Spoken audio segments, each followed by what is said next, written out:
One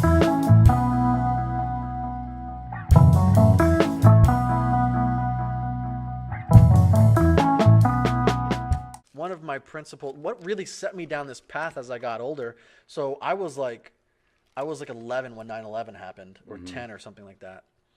So immediately after 9/11, you have the Patriot Act. So you have all of these information controls. You have all of this spying going on, and the common, the common, the common man will say, "Yeah, well, I have nothing to hide," but that's no fucking principle to live on. Right, but that should be the established notion. We have nothing to hide, so there's no reason for you to be watching us. Like, there's good in that notion because we are supposed to have nothing to hide. But that means there's no reason for anybody to watch us. Not that you shouldn't have a problem with people watching you. It means you should be willing to stand up and say, I have a problem with you watching me because the evidence of my existence shows that I don't have anything to hide. Yeah. Well, and since that point, we've seen greater and greater evidence that once you give any state or authority the ability to monitor your actions, they will continue to take more and more space from you. You will continue to lose more and more personal liberties. Correct. You can't get on a plane without your balls being touched or going through some weird machine that may or may not give you cancer if you go through it enough. But the level of intrusion in our lives does not equal the safety that they supposedly have given us. Correct. Especially when you look at the liberal majority saying, like, we're less safe than ever. Right. We're less safe than ever. Then why do you keep giving the people who you suppose or you think are taking your liberty? Why do you keep giving them more power? Right. But that's obviously a spin situation, but that whole idea of like where we have that place that is relatively safe, that's based on the merit of the work of your grandparents and great-grandparents and great-great-grandparents. That's why you have that space. That's why you have lights to be on. That's why you have all of that. And we've veered so far from the way that they conducted themselves and the way that they lived and the value system that led them to a society that could operate like that. And so much of it was based in that counter community, counter economy. So much of it was absolutely based in that. That's why you're able to have a trusting, relatively nonviolent and safe society.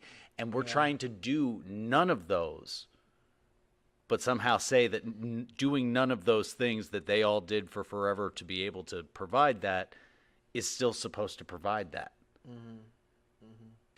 Yeah. So counter economics allows for immediate self-liberation from status controls to whatever degree practical. Yeah. And that's important to keep in mind that whatever is practical for your life, take that extra chance, and instead of using a large corporation to fix your gutters, fix them yourself, ask the neighbor's kid to fix them, or find a local business that will fix them, and you can forge relationships and keep the economy close-knit. Well, and even in that way, on the rare occasions when I find myself with $10 or $20 that I can spend that I don't need directly for sustaining myself, the last time I spent money on things I didn't need was buying shirts off a band in a basement. Yeah, do you think that band paid taxes? Heck no. Right, so that comes to this point here. By applying entrepreneurial logic to rationally decide which laws to discreetly break and when. So voluntary practices of counter-economics there's some ideas here for you, and I'm not going to list them all because some of them are very illegal. But some things that we partake in ourselves are things like bartering and alternative currency use. So using cryptocurrencies, trading goods and services with your friends and family and your community, right? Keeps all of these controls outside of the state. Mutual credit, which means taking loans from family members, from community members, people that you actually know and trust, and you have mutual goals in mind.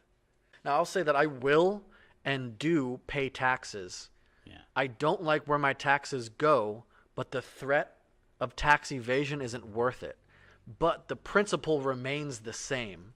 You create these underground economies, and by doing so, you keep the money flowing.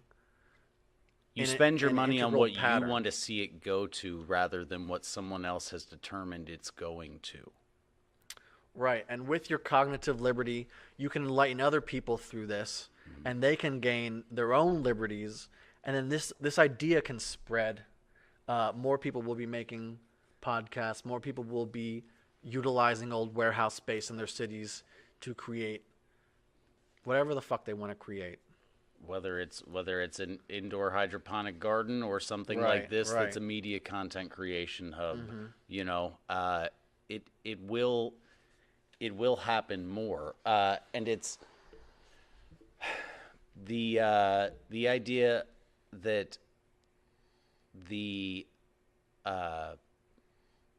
replacement of infrastructure involves some sort of catastrophic collapse.